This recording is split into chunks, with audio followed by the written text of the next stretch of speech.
Here's about something you said earlier about the in-game rewards being there to speed up in-game content. Do you feel that arcade tuning and max cores don't do that now? I feel like arcade tuning and maxed cores outside of weapon cores effectively do nothing for your descendants. Like the amount that arcade tuning, like I could take this exact same section, right? I could take all of my component cores off. I could take all of my arcade tuning off and I would still run this in the same speed. I would still run this 400 at the exact same amount of speed because I'm hitting for, you know, 500,000 to 3 million per hit. So losing 20% damage doesn't matter, or losing 10% of damage doesn't matter in the current course of the content. If you're maxed out. Now, if you're not maxed out, these things can make a little bit of a difference. But if you're fully maxed out, then grinding for 5% extra damage on something where you're overkilling it by 80% damage feels non-impactful. As compared to like if you were to decide like, oh, I want to run a MR20 key in World of Warcraft, you would really want to have max eye level to be able to run those things for those drops. Because adding 5% damage in something like an M plus like 20 key in World of Warcraft is very, very impactful. But adding 5% more damage when you're already overkilling by 50% damage is basically a net gain of 0. I think the end game where maiden challenges, I hope it's going that way, where there's more tuning and cells and cores really make a difference. I don't disagree, and I think the maiden challenge is a prime example. I think that the maiden challenge was handled poorly.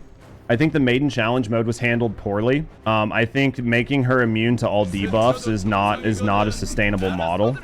I think they need to come up with a better way to make it work. I think the adding the debuff immunity was a stopgap. It was the only way they had to stop her from being evaporated, so that's why they did it. But I think it was a poor mechanic. The thing is, there's nothing to grind the maiden for. So if you were to get something from killing the maiden that made killing the maiden better, and then in killing the maiden more frequently, you were getting 1 million gold per drop, or a bunch of Kuiper per drop, or you were getting like a bunch of weapon components for like Legos, or you were getting like, and you start adding all these different mats, and you were getting shots at like rare cosmetics, and the tickets weren't quite as plentiful, and you were able to like grind and net farm a bunch of things, and the cosmetics were cool, and maybe you got like weapon effects, or you got effects for your skills, like things that you just couldn't get anyplace else in the game, then I think that would be an in-game grind. Because you would be getting things, and then you would be using those, and then in the same time, you're getting like specialty mods and items like cores and specialty mods that just help you effectively kill the Ice Maiden faster. That would be an in-game grind. Does that make sense? It shows the surface. Yeah, it shows the surface level understanding of why she's broken. Yeah, I mean, they knew she was broken because of Serena. They knew why she was broken. They just couldn't fix it. You don't disagree, but I would say increasing does make a big difference in Purge. Most in-game content. The only thing that makes a difference in Purge is weapon cores. Now, you can disagree with me, and you can say, well, if I run on my Jaber, these cores make a big difference. But my counterpoint to that is, why are you running with Jaber? Like, if you're going to cripple yourself or handicap yourself, and then say, well, I'm running something that is shit, and these things make shit less shit, then my alternative is, well, you're doing that to yourself. Like, you can run Purge hyper effectively with just some fire rate cores on Serena, right? Like, I can take my Malevolent and take everything off of it but fire rate cores, and she's still gonna fucking cook with it, because it's about using Serena and Serena's 4 damage, and has very little to do with the weapon damage. The weapon damage is still impactful, but it's not near as impactful as her 4. Like, her 4 is what makes her cook. That's what everybody builds into on Purge. Does actually need rewards. However, at the same time, having too many rewards for only top 1% of player base would mean they increase the cap and everyone else. And I don't think that you should design content specifically for your top 0.01% of your player base. But I think your top your top players should have something to do. It's going to exacerbate the gap, but it's also going to give people a reason to get better. Because right now, there's effectively no reason to get better in this game. Little Timmy No Thumbs can AFK in fucking 400s and still do just as well as me, who has everything. They're scared of locking stuff behind that. Well, and the other thing, too, is you can have all of those same rewards. So, like, every reward I said, you could put in the regular Ice Maiden. You could just make it more efficient, more effective, and drop more of them in challenge mode. So you don't even have to lock it behind the challenge mode. You could just have the challenge mode be an increased difficulty of the regular Ice Maiden mode, and the regular Ice Maiden mode is very approachable to anybody that has a Descendant that's maxed out. I'm not effectively advocating for locking stuff for only the top 1% of players. What up, Connor, by the way? Like, I'm not advocating for that, but I'm definitely advocating for giving them a way to do things more efficiently, more effective, and rewarding them for having that level of skill. Does that make sense? On Descendants like Inez, I also would agree it's not much for Serena. Right, and that goes back to my point, Abe, and sort of to like what Hunt's saying. It's like saying, why eat some food with a fork, just use chopsticks. It's effectively the same thing. And I don't think component cores make that big of a difference for somebody like, well, for anybody, really. Component cores don't really make that much of a difference. It's just a skill issue. Like, if you face tank, you're gonna die. Arcade tuning, maybe some, but again, it goes back, like, unfortunately, and I don't mean to keep, like, disagreeing here, but if you're going to use something that is suboptimal, and it makes things that are suboptimal better, then that is a problem. But I think the problem with Purge and everything else isn't that those Descendants, like, the Descendants need those things. It's that the game mode has been over-designed because 1 or 2 Descendants absolutely break it. So because 1 or 2 Descendants absolutely break something, it's over-designed in a way that makes it shit for everyone else.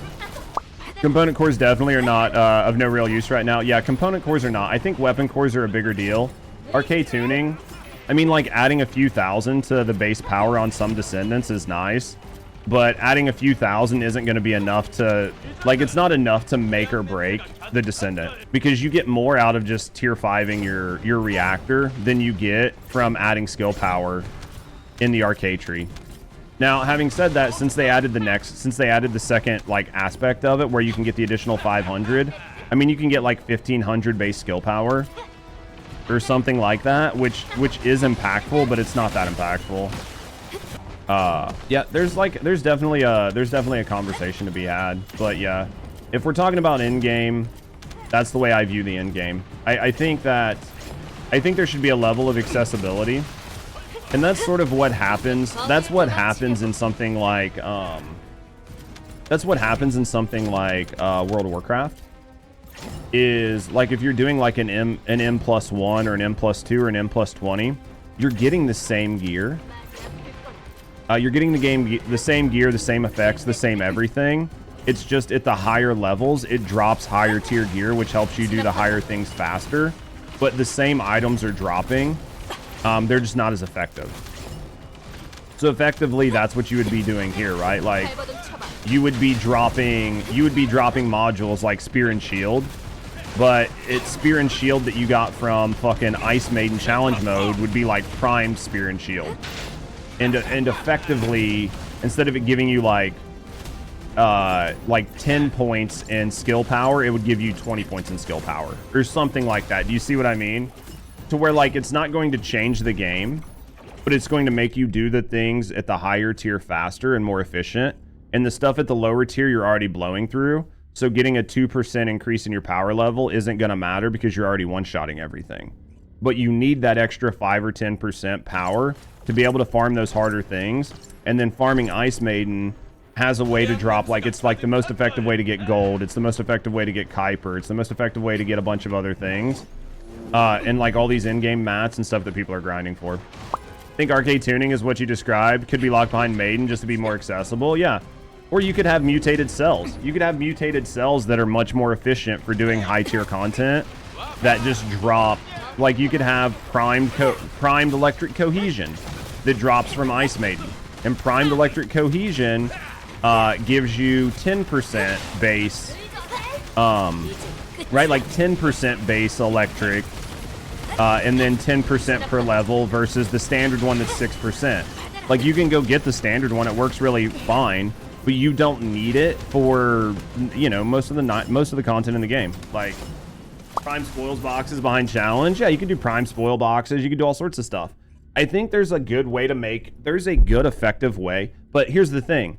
Doing challenge mode faster just to get more prime boxes, just to do challenge mode faster to get more prime boxes is not the loop. The loop is being able to do it faster to get good rewards, other than the primed like spoil boxes, right? But you can see where that is like a sustainable in-game loop.